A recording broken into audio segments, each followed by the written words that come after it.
तीन चार लड़कियां अपना खेत देखने गई थी, जहां पर चना का फसल लगा हुआ था और गन्ने की फसल लगी हुई थी।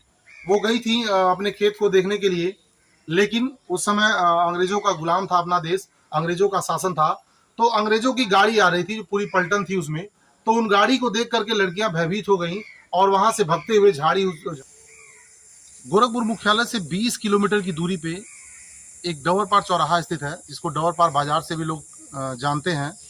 जब आप गोरखपुर से वाराणसी की तरफ चलेंगे तो 20 किलोमीटर आगे आने पे डवरपार चौराहा आपको मिलेगा। डवरपार से उत्तर दिशा की ओर एक गांव स्थित है जिसका नाम चार पानी है, और उसी गांव के हम सुअड्डा टोले में स्थित हैं, सॉरी कोल्हट टोले में स्थित हैं, जहां माँ भगवती का वास होता है। ये कोल्हट टोला है और यहाँ माँ भगवती बसती हैं। ऐसा बताया जाता है इस पूरे गांव की रक्षा माँ भगवती करती हैं। और यह इतना दिव्य स्थान है, मैं सबसे पहले आपको आसपास की चीजें दिखाना चाहूंगा। आप देख सकते हैं दूर जितने भी छोटे बड़े पेड़ दिख रहे हैं, सब में लगभग चुनरी बांधी गई है। और ये जो मंदिर है या जो ये भगवती माता का स्थान है, बहुत ही दिव्य स्थान पर स्थित है। इस स्थान का अपने आप में बेहद महत्व है।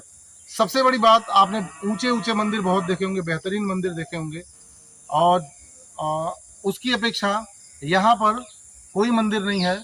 एक पेड़ के नीचे माता का स्थान है, माँ भगवती वहाँ निवास करती हैं, और मंदिर न बनने का भी कारण है। अभी हम यहाँ के लोगों से बात भी करेंगे, लेकिन पहले आपको यहाँ के आसपास की चीज़ों को दिखा दें और माँ भगवती का वो स्थान दिखा दें जहाँ माँ भगवती निवास करती हैं। बहुत दूर दूर से श्रद्धालु यहाँ आते हैं। ऐसा कहा जाता है कि सच्चे दिल से मांगी गई हर मन्नत माता अपने श्रद्धालुओं का पूरा करती हैं, जिस कारण दूर दूर से लोग यहाँ माँ का दर्शन करने के लिए आते हैं। माता के इस स्थान की एक लंबी कहानी है, उसके बारे में आपको बताएंगे। आइए पहले आपको माँ भगवती के स्थान पर लेकर के चलते हैं। ये सामने एक कुआं है, देख सकते हैं। यह खीर का पेड़ है, ये खीर का पेड़ है, इसके नीचे धर्मशाला बना हुआ है, और सामने माँ भगवती का स्थान है। आप देख सकते हैं कितना दिव्य नज़ारा है। माँ भगवती की पूरी कहानी आपको बताएंगे कि कैसे यहाँ आई, कैसे यहाँ इनका पूजन शुरू हुआ और कब से लोग यहाँ माता को पूज रहे हैं। एक बार आप ये दिव्य स्थान देखिए, पेड़ के नीचे माँ भगवती का स्थान है, और यहाँ दूर दूर से श्रद्धालु आते हैं। काफी भीड़ होता है, काफी रस होता है। शाम का समय है, हम लोग थोड़ा सा गलत समय पे आ गए हैं, सुबह आना चाहिए था। तो आपको दिखाते हैं यहाँ कितना रस होता है। आप देखिए, एकदम नेचुरल चीजें आपको दिखेंगी। प्रकृति के गोद में माँ भगवती का निवास है। आपको थोड़ा सा इस साइड से भी दिखाना चाहूंगा। पेड़ के चारों तरफ से आप देखिए माता की मिट्टी की बनी हुई प्रतिमाएं, हाथी और भी तमाम प्रतिमाएं बनी हुई हैं। बड़े बड़े घंटे, जैसे जैसे श्रद्धालुओं की मन्नतें पूरी हुई हैं, सब लोग अपने कैपेसिटी के माता को घंटियां बांधे हुए हैं। आप देख सकते हैं चारों तरफ, इस पेड़ के चारों तरफ घंटियां बनी हुई है, और यह माँ भगवती का स्थान है। माता भगवती के बारे में बताते हैं कि करीब 100 साल पहले यहाँ के जो लोग पूर्वज थे, वो लोगों को अपने बच्चों को बताया, वो अपने बच्चों को बताया, ऐसे वो कहानी फैलती गई। ऐसा माना जाता है कि इसी गांव की तीन चार लड़कियां अपना खेत देखने गई थी, जहां पर चना का फसल लगा हुआ था और गन्ने की फसल लगी हुई थी। वो गई थी अपने खेत को देखने के लिए, लेकिन उस समय अंग्रेजों का गुलाम था अपना देश, अंग्रेजों का शासन था। तो अंग्रेजों की गाड़ी आ रही थी, जो पूरी पलटन थी उसमें। तो उन गाड़ी को देख करके लड़कियां भयभीत हो गई और वहां से भगते हुए झाड़ियों से होते हुए, गन्ने के खेतों से होते हुए, चने के रास्ते होते हुए इस स्थान तक पहुंची। तीन चार लड़कियां तो अपने अपने स्थान पर चली गईं, लेकिन जो माँ भगवती थी, जिनको लोग यहाँ पूछते हैं, यही खड़ी हुई और अपना आबरू बचाने के लिए धरती माता से रिक्वेस्ट की कि माता, अगर धरती फट जाए तो मैं अपनी इज्जत बचाने के लिए उसमें समा जाऊंगा। ऐसा यहाँ के लोग पूर्वज बताते हैं। और धरती माता ने उस लड़की की विनती सुन ली, धरती फट गई और वहीं वो धरती में समा गई। और उसके बाद शाम हुई, उनके घर वाले उनको तलाशने लगे। फिर रात में सपने में वो लड़की आई और अपने परिवार वालों को बताती हैं कि अगर आप लोग जाएंगे तो वहाँ मेरे बाल का टुकड़ा मिलेगा। और जब अगली सुबह लोग यहाँ पहुंचे तो यहाँ वो बाल का टुकड़ा मौजूद था।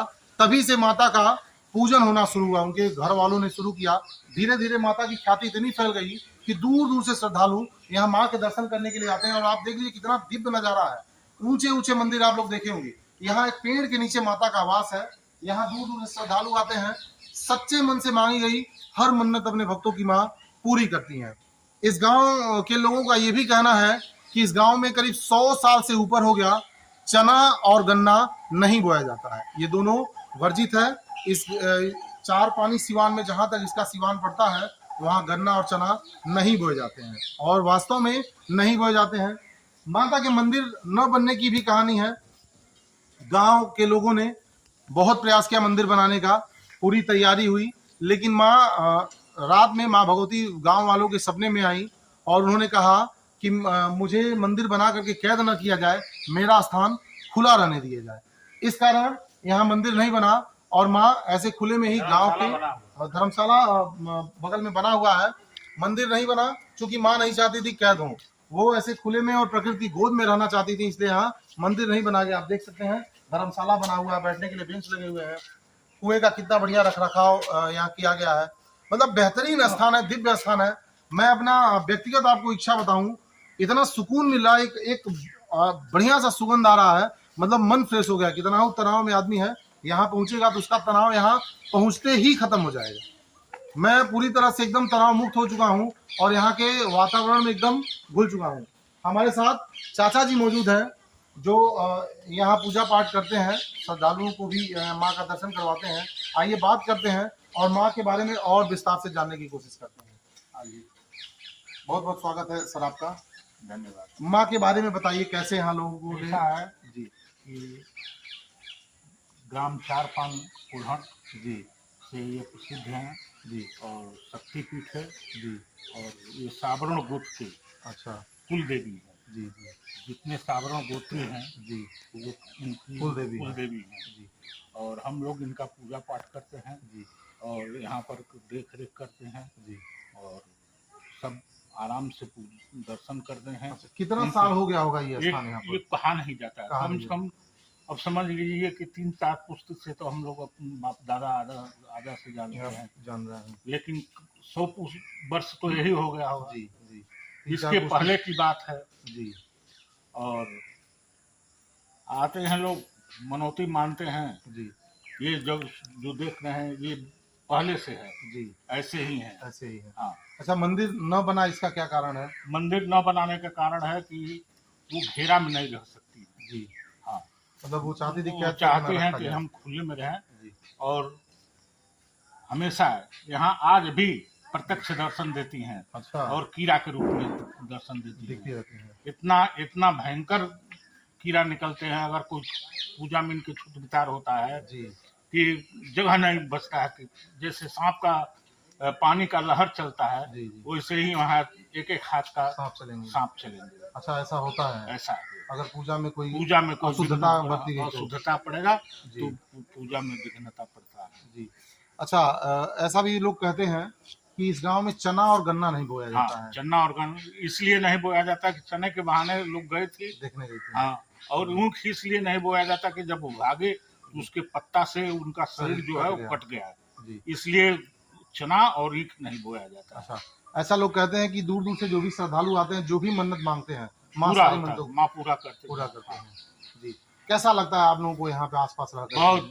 बहुत सुकून मिलता है। हम लोग तो इन्हीं के जी शरण में रहते हैं और इन्हीं के कल्याण से हम लोगों का सब पूजा पाठ होता है और ये हम लोगों का कल्याण करते हैं जी। देखा आप लोगों ने, कहानी में वाकई सच्चाई है। जब आप इस स्थान पे आएंगे, यहाँ रुकेंगे, माता का दर्शन करेंगे, तो आपको वाकई कह रहे हैं एक अलग सी ऊर्जा की अनुभूति होगी। आपको ऐसा लगेगा कि कोई नई ऊर्जा आपके अंदर समाहित हो गई है और आप कुछ पल के लिए जब तक यहाँ हैं तब तक जो सांसारिक मोह माया, जो पीड़ा है, जो कष्ट है, वो भूल जाएंगे। माँ अपने भक्तों की हर तरह की मनौती को पूरा करती हैं। जो भी वो माँ से इच्छा लेकर के आते हैं कि माँ उनकी इच्छा को पूर्ण करेंगी, वाकई पूर्ण करती हैं। एक बार हम आपको ये चारों तरफ घूम करके दिखाना चाहेंगे कि कितना दिव्य स्थान है। ये दिव्य स्थल है, आप देख सकते हैं। जैसे जैसे लोगों की मन्नतें पूरी हुई हैं, उन लोगों ने अपनी इच्छा के अनुसार घंटे बांधे हैं। आप देख सकते हैं ऊपर पेड़ से नीचे बन करके आया है। इस वृक्ष के नीचे माँ का वास है। ये देखिए, भक्तों ने चुनरियाँ चढ़ाई हुई हैं, अलग अलग तरह की प्रतिमाएं चढ़ाई हुई हैं। मतलब अब मैं इस स्थान के बारे में आपको क्या बताऊं, आप आएंगे तो खुद अनुभूति करेंगे कि वाकई यह दिव्य स्थान है और कलयुग के समय में भी ऐसा स्थान अभी मौजूद है। एक बार फिर मैं दर्शन देती जी, यहाँ माँ भगवती अपने भक्तों को प्रत्यक्ष रूप से, स्पष्ट रूप से सामने से दर्शन देती हैं। अगर भक्त सच्चा है तो, अगर वो किसी लालचवश नहीं आया है तो माँ भगवती अपने भक्तों को दर्शन देती है। एक बार फिर मैं यहाँ आपको पहुँचने का पता बता देता हूँ। जब आप गोरखपुर से चलेंगे वाराणसी रोड पे, तो गोरखपुर मुख्यालय से लगभग 20 किलोमीटर की दूरी पे डंवरपार बाजार नाम का एक चौराहा पड़ेगा, जहाँ से ठीक उत्तर दिशा में आपको 4 पानी एक गांव मिलेगा। उसी गांव का ये टोला है कोल्हट टोला, जहां मां भगवती एक वृक्ष के नीचे वास करती हैं। यह दिव्य स्थान है और बेहद ही दिव्य स्थान है। प्रकृति की गोद में मां ने अपना निवास बनाया है। यहाँ आप पहुंचेंगे तो आपको लगेगा कि एक नई तरह की ऊर्जा, एक अलग सी ऊर्जा की अनुभूति आप करेंगे। ऐसे तमाम रोचक जानकारियों के लिए देखते रहिए न्यूज़ ऑन द वे।